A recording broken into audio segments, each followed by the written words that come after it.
Greetings and welcome to the Waters of Healing. I am your host, Baba Lukman, here with Ray Wilkerson, the place where serious black men come to express how we feel, talk about the issues important to us in a non-judgmental and safe space.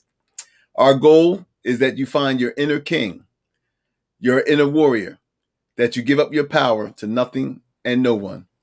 And helping me, I have by my side, as always, my main man, my mentor, my cousin, and co-host, Ray Wilkerson. What's going on, Ray? What's going on? What's going on? And y'all always know I got to use my favorite line. Hey, Waters of Healing coming to you live all the way from here. Where's here? Right here. Thank y'all. Like everything. Look, love you, cuz you my man. Listen, I am so excited. I am so honored and proud to be a part of this thing. You talk about me mentoring you. You just don't know how much you mentor me. And look, let's get this thing popping. Let's get this thing going. Well, let us first begin by giving honor and thanks, as we always do, to the creator of your choice for giving us the gift of life, intelligence, and awareness. We seek the creator's guidance and help.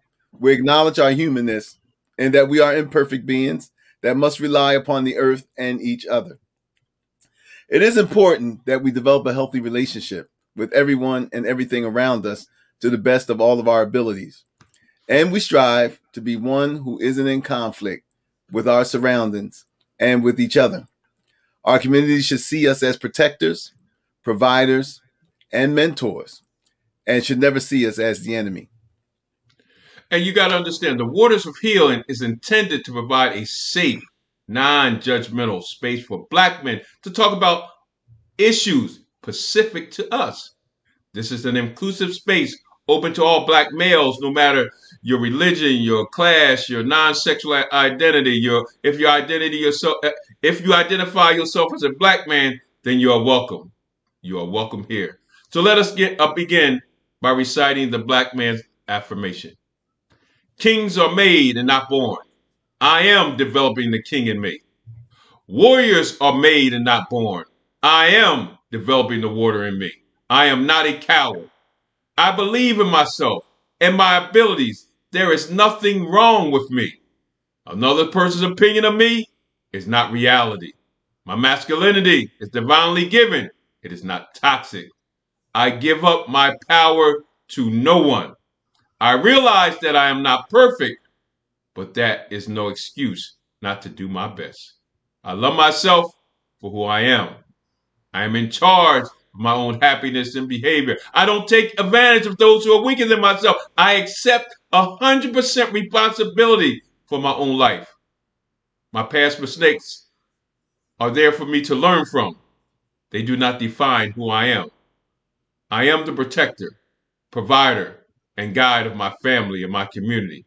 I am grateful for every day that I'm given to improve on who I am. I am a black man created by the Almighty. Thus, I am worthy of respect and love. No matter how hard life hits me, I will keep moving forward. Ashe. Ashe. At this time, I need to get some housekeeping out the way before I turn it back over to my cousin. Look, this is what I need you guys to do. I need you guys to hit that like button. I need you guys to hit that share button. I need you guys to hit that subscription.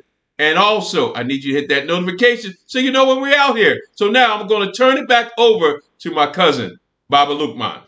Yes. Thank you, cuz. And look, I was just thinking as you was reading those affirmations, I said, what a life-changing thing that would do for all of us, because affirmations is not just meant for us to just recite those when we do our show.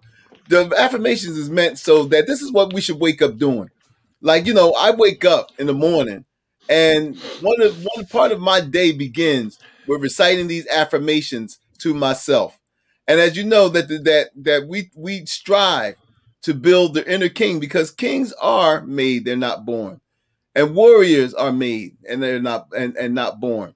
So I recite those affirmations every day. And one of the things, Ray, is that the topic of the show, as we know, is what causes men problems early on in life. And we're going to get in that. But I was just thinking, and this will tie into my topic when we get back, is if we were to take young black boys from out the womb when they're able to understand, and imagine if we was to recite those affirmations to them in their households, if the affirmation was recited in the places that they go to school at, in their religious communities. I mean, if imagine the power that we in the black community can have if our young boys had these values instilled in them and grown up as men. But when we come back, we will discuss some of the obstacles that many men had to deal with in their formative years. Now, there's going to be a warning here. There is going to be some language and some discussion that may be offensive to others. There may be some terms that may be offensive to others. But we are here to heal from our collective trauma. So everyone isn't going to understand how we as black men do that, and that is not our problem. We are here to heal. And thank you for joining us. This is the Waters of Healing. We'll be right back.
We are back. There are many obstacles which black boys face, especially in the formative years. One of those obstacles is the family unit we are born into, or the family units we may find ourselves in, like foster care, or at one time they were orphanages. But whatever family unit that we find ourselves in, as that young boys find themselves in, we ask these questions. What do children need for healthy development? Who is responsible to provide what that child needs to develop healthily? And what happens when our primary caregivers, whoever they may be, fail in that responsibility? Well, right now, I would like for you to view a clip which was making the rounds on social media not too long ago, but it really, really highlights so much of what we wanted to talk about today. So we're going to, this is a clip from the program Iyanla Fixed My Life, where Iyanla Vanzant confronts a mother for the way she treats her responsible son. So let's check it out. I have only known this young man 24 hours, and there's no way in the world, just reading his space, that I know he's going to allow a man to abuse a woman in his presence. She doesn't think about me that way. She doesn't. Well, because I then just you saw don't him need playing to be basketball and going on dates together. So what? And Mind your business. You say that you don't see the man that your son is. So I'm asking you, since this is not a demonstration of a man, you need to tell me what man you're using to measure him with. Which one? my idea. Which is your idea. Mm-hmm. Now, is that the idea you trained him up to be? No. Oh, so how in the blazing bejesus are you holding him accountable to a standard that you didn't teach him, his father didn't give him, he don't even know what it is, and yet as his mother, you sit in his face and tell him you don't respect him as a man? Tell me how that works. Help me. Like I said, it was events. It wasn't just. I'm talking about And it's one also thing. how he treats me. Yeah, but I'm doesn't talking. respect me Hello. as a mom, and so- You see, you are a provocative victim. You provoke stuff, and then when you start being held accountable for it, then you start twisting and turning and making the other person wrong. Look at me, Ma. Look at me. Look at me. You just sat here and told your son, who ain't got a needle in his arm, who I'm assuming pays his own rent. He's married to a registered nurse. He's got 3 baby boys. And you just sat here in his face and said, I don't respect him as a man. Mm-hmm. And you don't think to consider what that does to his heart, to his soul, to his spirit. I'm sure that's hurtful. And you okay with that? And it's hurtful for the things that he says. But there you go. You're doing it. You're doing it right now. You're doing it right now. I'm holding you accountable, and you spinning your web. You're trying to get away. You're trying to get away. Tell me. Just here's the question. Just answer it. We'll get back to that other stuff later. Tell me. Forgive me. I respect him. He's a wonderful man.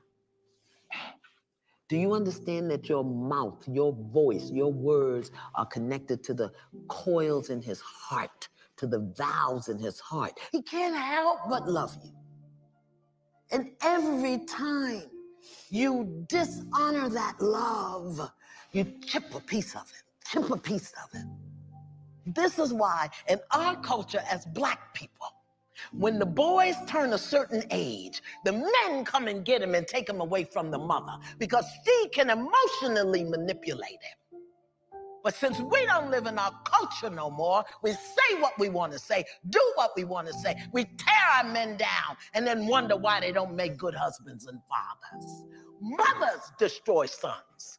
His mother can speak to him in certain ways that destroy him in ways that can never be repaired.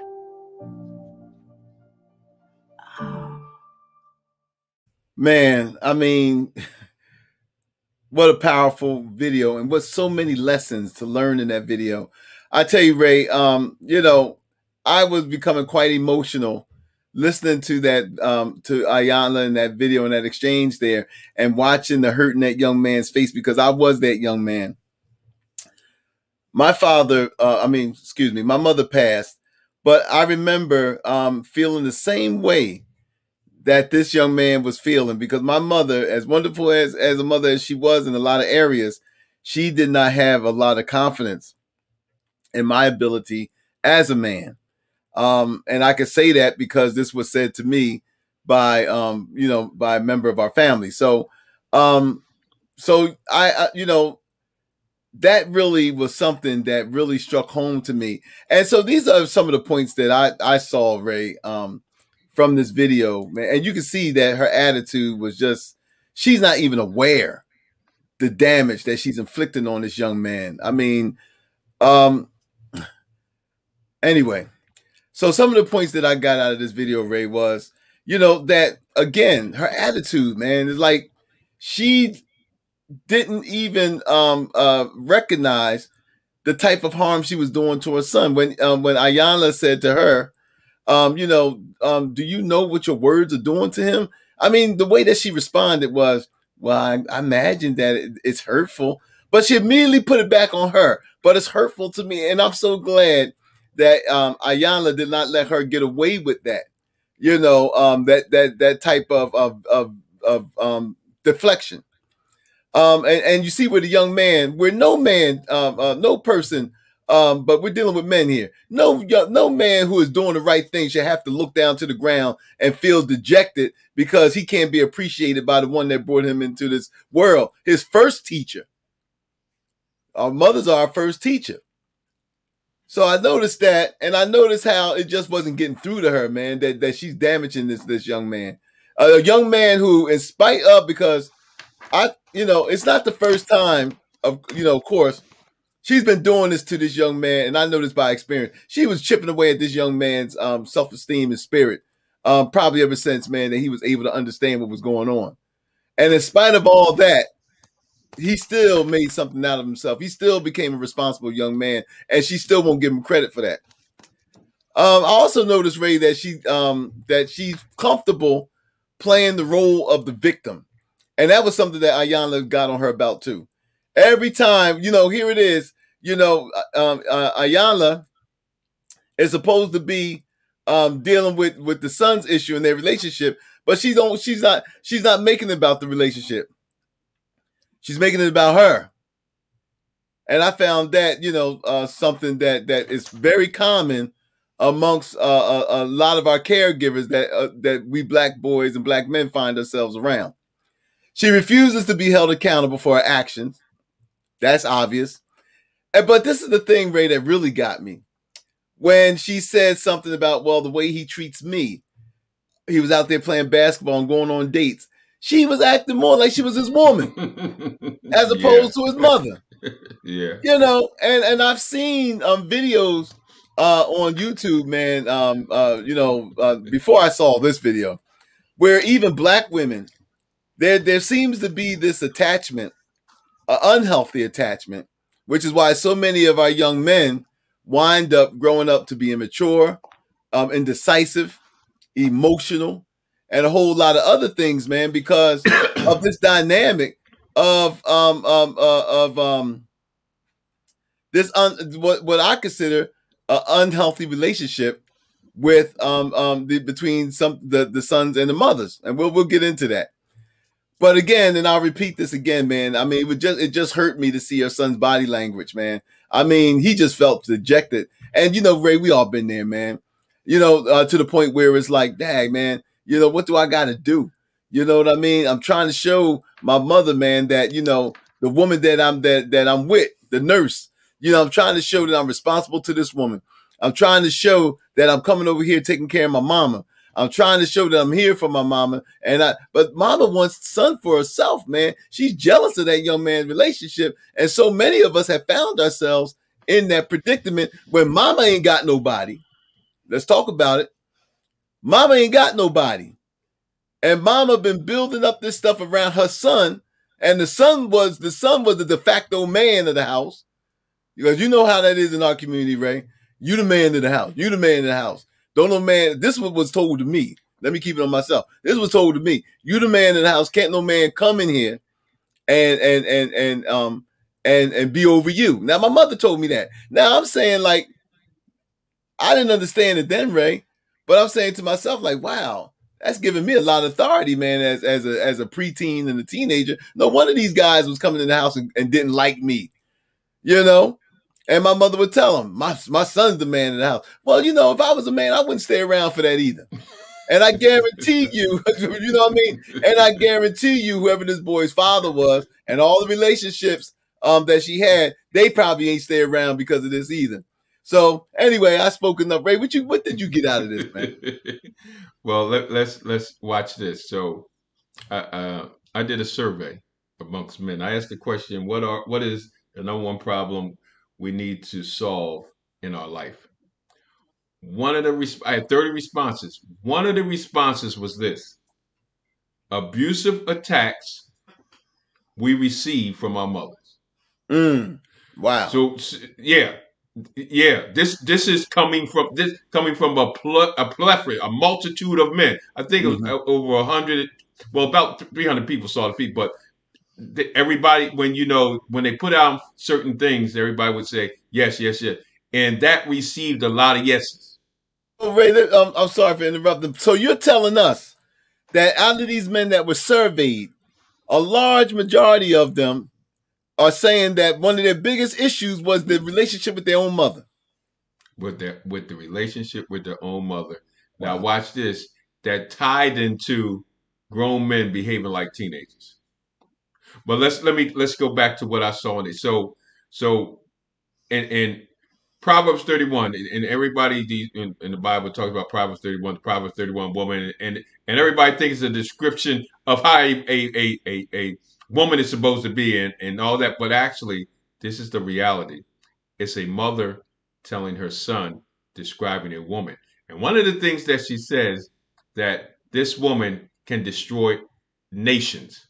That means she can break a man down to the point where he doesn't recreate or bring in everything that's out of him that comes behind him, meaning that his sons will be weak, his sons and daughters, everything that he tries to touch and create will be weak. Wow. Will be destroyed by the presence of what a woman can do. She was letting him know there are women out there that will try to tear you down, that will take you out, that will do things that will cause you not to leave a legacy, a heritage, or anything because of what she can possess, the power that she can have over you.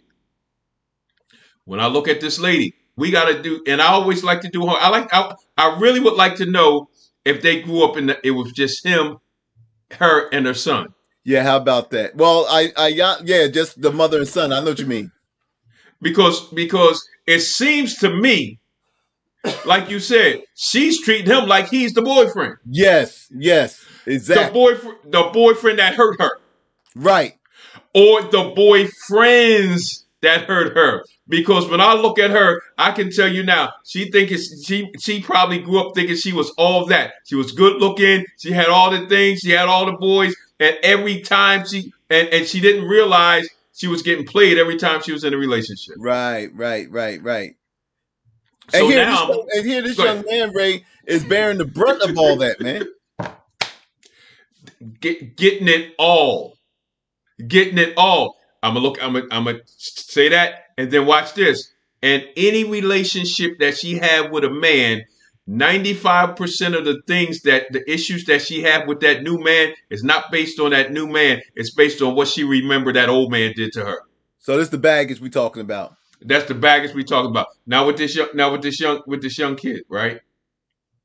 So here's the thing that he's going to have to deal with.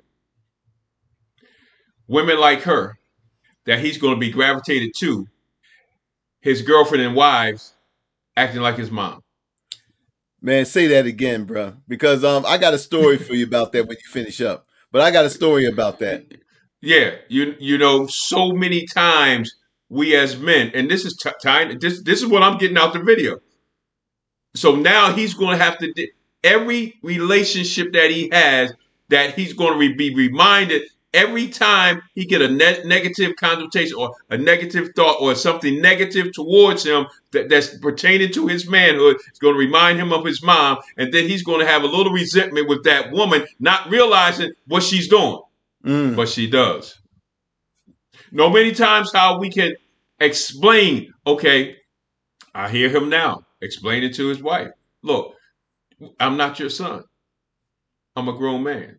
Right. This is the after effect of what his mom is doing to him and his relationships as he gets older. Totally tore down, beat down. You know, no matter what he does, doesn't feel like he's man enough to do anything. And you know what really got me, Ray, in that video was that when she was confronted, when Iyanla confronted her, because she's saying that this young man is not a man, and Iyanla said, "Okay, so who are you comparing him to?" She said, "My own idea." Her own idea of what her Prince Charming is supposed to look like. Wow. That she never even met. Wow. She never even met this idea, because if she met this idea, then it wouldn't be an idea no more. Exactly. You know what I'm saying? So this young man and other man, listen. I shared it, and this is just something that was laid in my spirit. So these young boys are getting torn down by these women. Now I'm not saying this is it's my speculation. Tore down by these women, tear down, and they're hearing them. They don't need no man. I don't need no man. All the men ain't nothing. You like this and that, like that. So here we have a young boy, and that'll happen to everybody. But here we have a young kid saying, "Well, darn, if my mom don't want me, what woman really wants me? And if all these women are treating me like my wife, why do I keep messing with women?" Wow. You know, how much, and one of the things that keep coming through my head about that, because we were talking about the ripple effect of this trauma, right? Because it's definitely trauma. I mean, it's like the common denominator that I see in this, Ray, that is the absence of that male figure.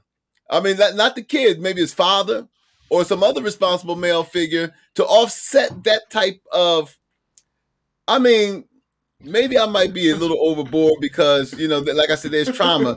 But that's a pathology there, man. When you give birth to you give birth to a human being, and that child's from you. That's part of you, and so we are endowed by nature, to want to take care of that which comes from us. That's your natural instinct to protect what comes from you, to nurture what comes from you, and to make sure that you take care of your offspring. Now, to me, it's pathological, man, to bring something in this world that's from you, and it's anti-natural. So instead, it's like, I'm going to tear you down. Well, I'll get to that after the break. But my question to you, Ray, is this: it's like, what could have, if there was, because the fact that she didn't have an idea of what she thought that a man was. I mean, it was just her idea. No man, that mom is by herself because no man could compete with an idea. You feel me? So it's like, do you think that, say if Papa did hang around, right, he was able to get through that madness, or some other brother stayed around, would she would have been as pathological? Is my thing. Could have shielded this young man from, as you were saying earlier, from these abuses and darts? Because that's abuse, man. Let's face it, that's abuse. And the problem that I have, that when men bring this stuff up, the problem that I have is that when men bring this stuff up, is automatically taken as an attack on women. But men don't have kids. Men don't give birth to kids. Men aren't the first caregivers. Men aren't the first teachers. So but that, so that's why, anyway. because like I said, man, this hits me on a personal level. So anyway, Ray, let me ask you, man, could Papa have shielded him from this? So let me just deal with straight reality. Straight reality. Looking at that woman, ain't no man gonna be in that picture. You can't even be hypothetical. Cause listen, could nothing shield that young man from that? Listen, when you make the statement that a man should be able to take over at a certain particular time, right? But guess what? Ain't no man gonna stay around long enough to have to do that. Mm-hmm. Not with what I was looking at. So the reality here is not that it couldn't happen. It based on that, it wasn't going to happen. It wasn't nothing any man could have did coming in a relationship with this young lady to be able to protect that young man, to make him a man. Because guess what? Every time, listen, I guarantee you, listen, and I'm not promoting this, but from what that woman can actually send a man to the point where one day he come in and the next thing you know, he's smacking her in the face. I'm just keeping it real. Well, look. And I'm glad you're keeping it real because I've seen that happen. And I've known guys who have done that. You know what I mean? I've known guys who had grew up in households like that in Camden, New Jersey, that was the victim of such abuses, and when they got old enough, I guess they felt to fight back. Then nobody was spared, man. You know what I mean? Nobody was spared when they lashed out. And I'm glad that you use the phrase "keeping it real," man, because that this is something, man, in our community. It's just like other issues in our community, Ray, like sexual assault. Let me say something real.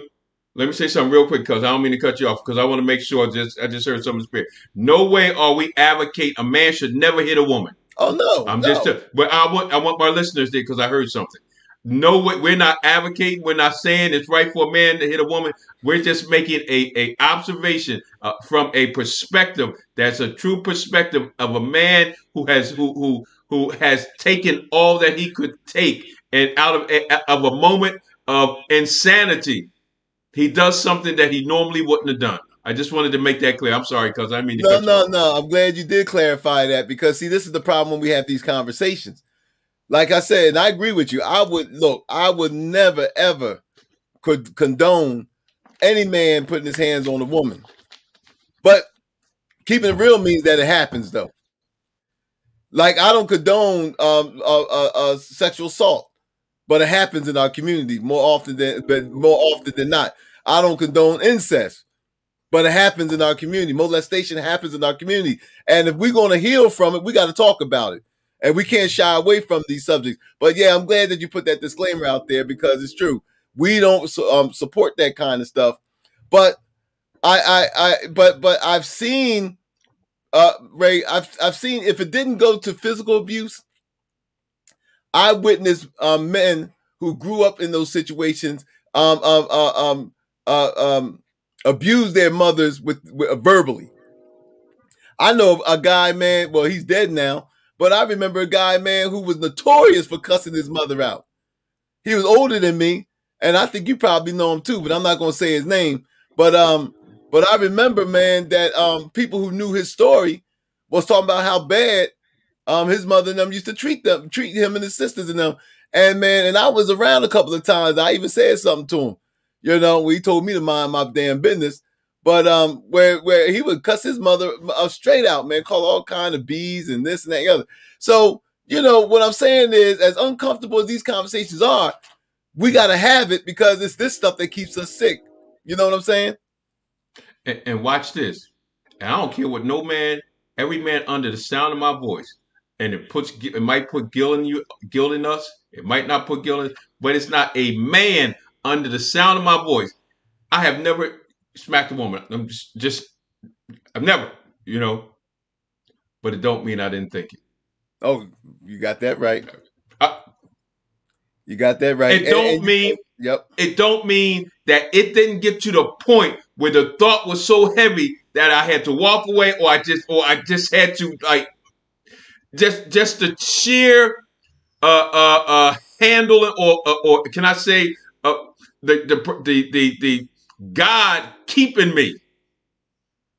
Because listen, remember I said, because you can get to a point where a moment of something that you never did. And y'all, you know, I deal with mental health. I deal with mental health clients for years. Mm-hmm. But there is a moment, even in a sane man's life, that it can get to the point where he makes an insane reaction. Right, exactly. And watch this. It comes from a thought that is building and building and building. And because we don't have platforms like this right here, where a man can come in and be honest and say, look, man, I was ready. I didn't smack my wife. You know, we will say, man, he's not, a man should never hit a woman. We know all that, but we got to start getting honest and say, man, but I thought about it so many times. I came so close to doing this thing. Thank God that God kept me. But listen, I don't know how many more times I could just keep, taking this for the rest of my life. To be constrained, but thank God he can constrain us. But at the same time, it's just that thought, man, that thought, and the fact that I'm thinking that, does that make me feel less than a man? That sometimes make me feel guilty, because the first thing we say, only soft men, only punks hit women. So am I thinking like a punk? Right. You know, when I hear you say that.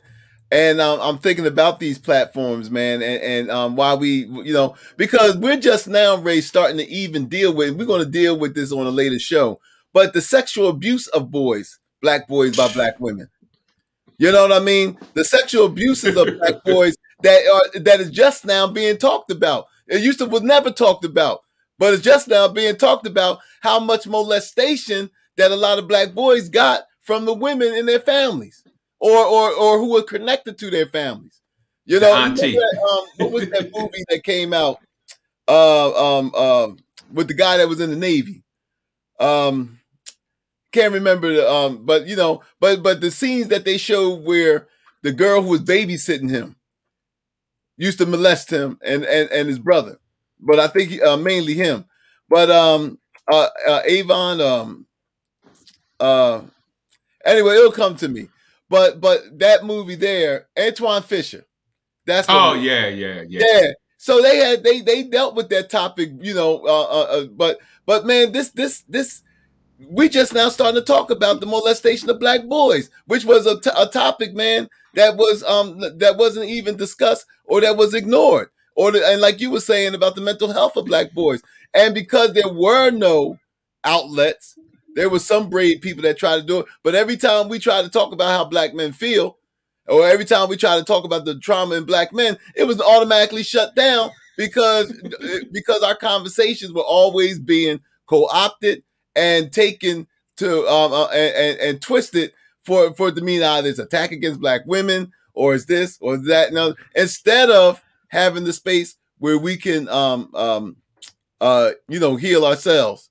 But anyway, we're gonna take another break and our last break. And when we come back, Ray, we're gonna finish discussing this topic, man. And finish, and what when we come back, Ray, what do you think?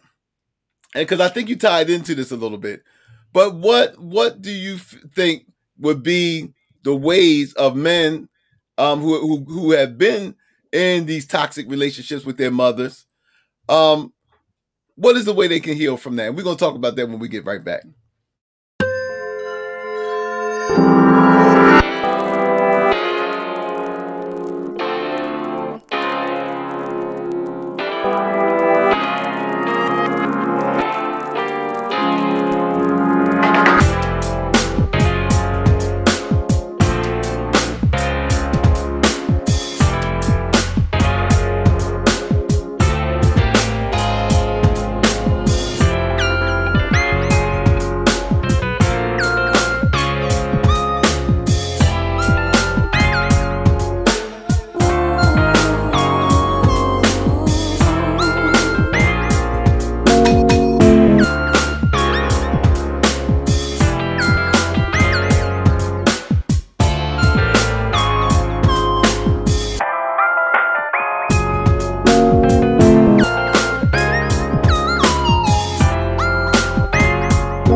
Okay, we're back. So Ray, again, man, I'm gonna toss that ball to you, man. All right, so we kind of laid out a lot of the, as best as we could in the little time we got about and dealing with this video and the toxic relationships that a lot of boys find themselves in, and you brought up the thing that a lot of men find themselves in with women in their lives, these toxic relationships. We talk about toxic masculinity, but we don't ever talk about toxic femininity. We never talk about the type of trauma, man, that affects men in the way when the trauma is coming from the ones that from the woman that you love, whether it's your mother, your sisters, or your aunties, or even that special woman that you have a very intimate relationship with. So Ray, and with this young man, right? Say what would you advise men who are being faced with toxic relationships like that? Okay, but before I just want to chime off of something before the break and then go right into that, because a person had my auntie molested me. Well, I didn't know it was molestation at the time. She had doing sexual stuff, but as a boy, a little boy, right? I didn't view that as molestation. Mm. Yeah, you're right. Not until I got into my 40s or 50s did I realized, I was molested. Wow. So in that type of scenario, little boys and older women, it's not looked at as molestation. It's just a rite of passage of going into manhood. That we would never say if it was reversed. That we would never say that it was reversed, and rightfully so, we wouldn't say that. But yeah. You're right, black boys, because of the same. I had the same experiences, yeah. And black boys who are molested don't get the same type of sympathy and compassion, or empathy, or the help and care, yeah. That black girls would get in the same situation. And wonder why I got somebody pregnant at 13 years old. Mm. Anyway, okay, just threw that out there. First of all, platforms like this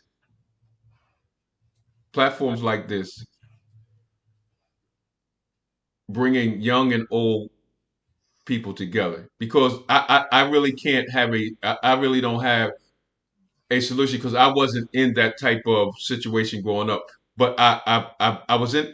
It's funny. I was in relationships that was like that Right. growing up. Okay, so platforms like this, and the only way that we really can, I mean, for me, the only way that I feel that it helped me, I got to just get around people who went through the same stuff I went through to be able to actually be able to actually first writing. And I always tell people this all the time because it worked for me. Just start writing about don't worry about punctuation, don't worry about spelling. Just start writing everything. And what that does is it gets it out of you. I just start writing. When I was in rehab, I just start writing. And it felt good just getting it out of me. And that's the first thing we got to do. We have to if we can just get it on paper and get it out of us, which then will allow us to talk to somebody about that, and everybody's experiences. And then there has to be some openness with elders and younger folk. Elders have to remember when they were at that age, right? And how they were living at that time to identify with the young person.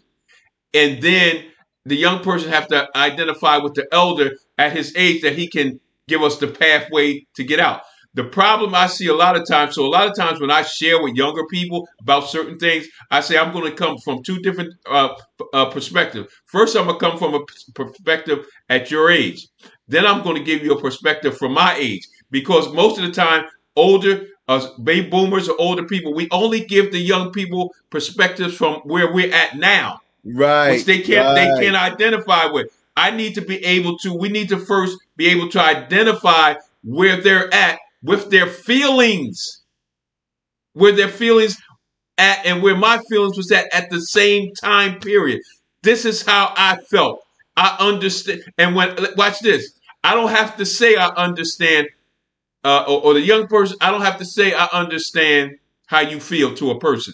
When I start telling them my story, they know I know how they felt. We need to start identifying with feelings. You know what? What's the phrase? I feel you.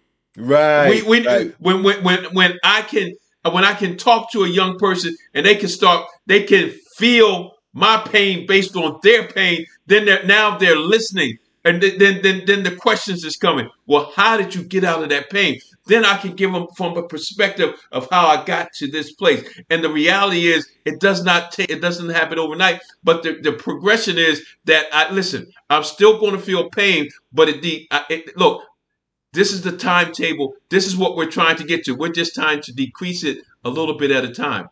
It's always going to cause a feeling in us, but how long it makes us feel is what we're trying to work on to decrease. Man. That's powerful, bro. Basically, man, that's along the same lines that I was going, because I had similar experiences, man. I've shared this before, man. My mother's best friend molested me, man, and and it was that, again, like you said, man. It was like, it wasn't treated the same way. I didn't know that was molestation. I just thought, that I was being a man. I thought that was my idea of being a man, that I bagged this older woman. You know what I mean? That was my idea of being a man. But it did. And I heard in what you said and it did the same thing in me. It made me hypersexual. So now I can't even have a decent relationship with any girl my age because I'm already experienced. So, so here I am, trying to date a girl and stuff. And my mind goes straight to sex, and so, the girls that I was dating and stuff, man, they was like, man, you moving too fast. Well, hey, look, I'm being trained by these older women, man. That's my mom's age, a little younger, So, but that's a problem, not to be able to develop in the way that you were intended to develop, man, without all of those outside things. In respect to my mom, man, that I brought up at the beginning of the program, when my mother, when the family member expressed to me that my mother felt that I was a punk, right? And I remember that conversation, because now here it is. I was upset because I was like, my mom don't know me. You know, she knows the side of me that like books, that like the documentaries, the nerdy side. And I think that's all she saw me as. She didn't see what I was doing out in the street or how I was handling myself out in the street. But she just was like, you know, well, this is who he is. And so she came up and painted this picture of me of some weak ass, punk ass person that she didn't have any respect for. So when the family member told me that took me out. I was like, oh, wait a minute. Does she know that I'm one of the main ones that's in all this stuff out in the streets of Camden? And you know, and not that that's something to brag about, but she surely did not know that side of me. And you know, and so it was like, wow. But it hurt me, Ray, because just like that young man, because I was like, man, my mom think of me like this. Like, you know, and it started to really, man, I remember going through a depression and going through this period, man, of having low self-esteem. When I got with my first wife, my children's mother, I remember, man, feeling so inadequate, you know, where I didn't, you know, I had some feelings like that, but it didn't really started to really get magnified, man, until really after that conversation. And so I kind of even blame me going to prison for that, because I had to prove that I wasn't what my mother thought I was. So now I'm in the streets doing stuff, man, that wind up leading me to get a prison bid because, oh no, I ain't no chump. I ain't know this, I ain't know that. And now I'm going out trying to prove it now, you know, and that hurts myself. And so you had said something earlier about so many of our young men in these relationships that don't have any way to express their feelings and how they feel. And so we know so many young brothers, man, who go out there and they like, you know what, they get hooked up and this hyper masculinity comes in, and then they do all of this stuff to prove that they, value. One of the things in our community, Ray, that is something that we really got to deal with is Black boys not feeling valued, man. And we seen a perfect example in that video clip of how the one that brought you into the world, and you know, and see, I'll end with this before I toss the ball back to you. But Ayanna said something, man, that made me like, it was a powerful statement. She brought up our culture. She said that's why the men used to come and get the boy from the mother. You know, because the most important relationship that you would have with any woman is your mom. You know, but what if that relationship, man, goes, you know, that relationship goes toxic? And so you mentioned something earlier about destroying nations. And then so now you got these, you know, these boys growing up who can't be good boyfriends. They can't be good fathers. They can't be good husbands and none of that stuff. Where do all that come from? You know, so I know the way I dealt with it is that I had to rebuild my self-esteem. And it took a long time, Ray. I mean, it took me a long time of stumbling into the drugs and stumbling into this and stumbling into that to basically find my way back home to where I got comfortable, where I started to start to be secure once again in my own manhood, in my own personhood, you know, being secure of my weaknesses and my strengths and accept everything about me, even the past, the mistakes, all that stuff, you know. And the most important thing I would say, to forgive my mother for what she said, because, you know, it's like, clearly she did not really know that side of me. You know, clearly she didn't really know me, even though I'm her son. She didn't really know me like she thought she did. And so I had to get the resentments out of my heart for her, you know? So I don't know, man. See, and it's funny because my mom was like, she was kind of like the opposite. She just thought I was ornery, right? But her thing always was focusing on, you shouldn't be around that person. She was dissecting my friends and saying which ones, okay, he's good, he's bad. If you follow this one, this is what's going to happen. If you follow that one, this was going. And right. that was her whole makeup. Because I remember I was real young, and I remember, and this was just a natural instinct. The one time I only seen her had a boyfriend in the house, and he was getting very abusive. Now I'm like, I think I was 5 or 6 years old, like that, and I would not leave because I was supposed to go to school. I would not leave because I needed to protect my mom. Right. And she told me to leave anyway. But I always remember that day, and I said to myself, as I get older, and I told my mom, I said, I will hurt anybody that puts your hands on you. Do you know from that day on, she brought me in the house, but she never had a man live with us. Right. And never had a man over the house when I was home. Wow. Yeah. That's something. So my experience, it was so much, and it still was a tearing down, because what she was saying is my judgment of people is jacked up. Right. Yeah. And I'm saying, oh no, he all right. But so, this whole thing right now, and I got to say this real quick in turn of, there's this guy on YouTube now, Kevin Samuel, right? Oh yeah, everybody's been talking about this cat lately. This dude. So I look at this dude. Now I got to be honest.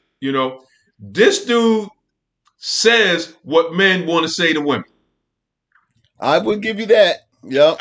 Listen. So our young men nowadays. Look, my nephew. Watch this. My nephew making money, all that stuff.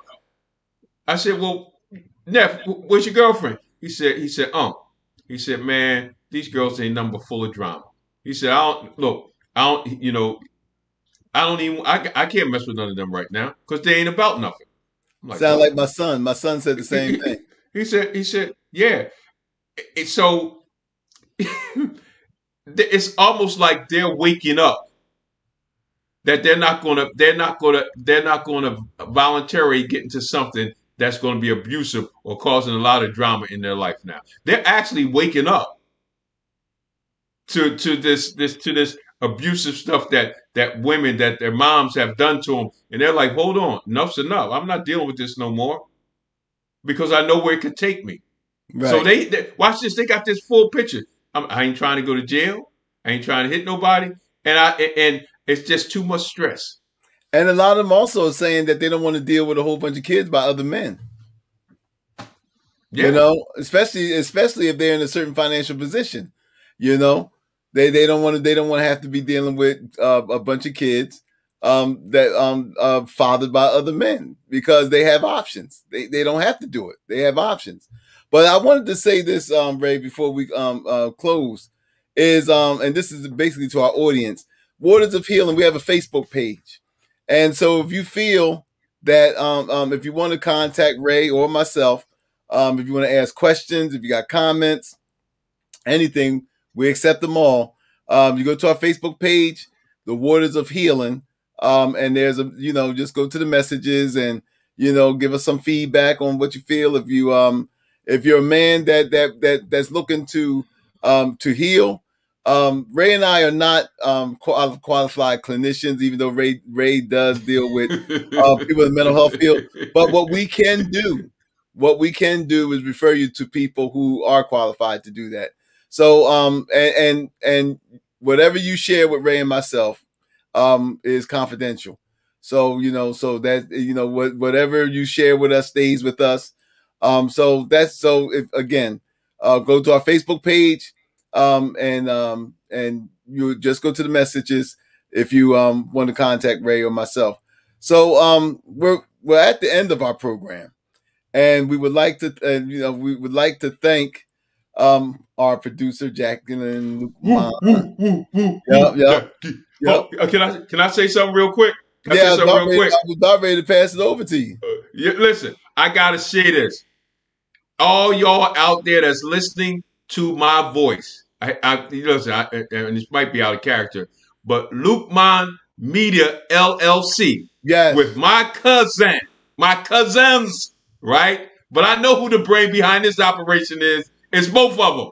It's equally putting the music and the graphics together. They did a promo for me. Listen, it went viral. Wow. So tap into us. Lukman Media LLC. You can also put that in our Waters of Healing. If you have some comments, we'll be more than likely to be happy to get all that. But listen, I want to leave you all with this. My ability to conquer my challenges is limitless. My potential to success is infinite. Go ahead, cuz. Take them out. Well, hey, look, man, this has been really something, man. I enjoyed this discussion. I hope you you guys out there in the Waters of Healing world that you enjoyed this too. We're all trying to do this thing a day at a time. We're all trying to get better a day at a time. You know, and we're going to do this together. We're doing this together. Black men, you have the right to have the same, to get the best quality, to have the best quality of life that everybody else has. You have the right to be understood, to be taken seriously, to be loved, to be honored. You have the right to all of those things. You have a right to be free. You have a right to be safe. You have a right to follow and pursue your dreams. You have the right as anyone else. And don't let anybody out there say that you don't have that right. So anyway, we hope that you enjoyed this episode of the Waters of Healing. And we would like to thank all you guys for showing up. And again, to my lovely wife, who's for her technical expertise, because I don't know how to do it. Until next time, hey Ray, look, man, love you, cuz. We're going to be doing this again. And to everybody out there, peace. And look, peace. Just try not to hurt nobody.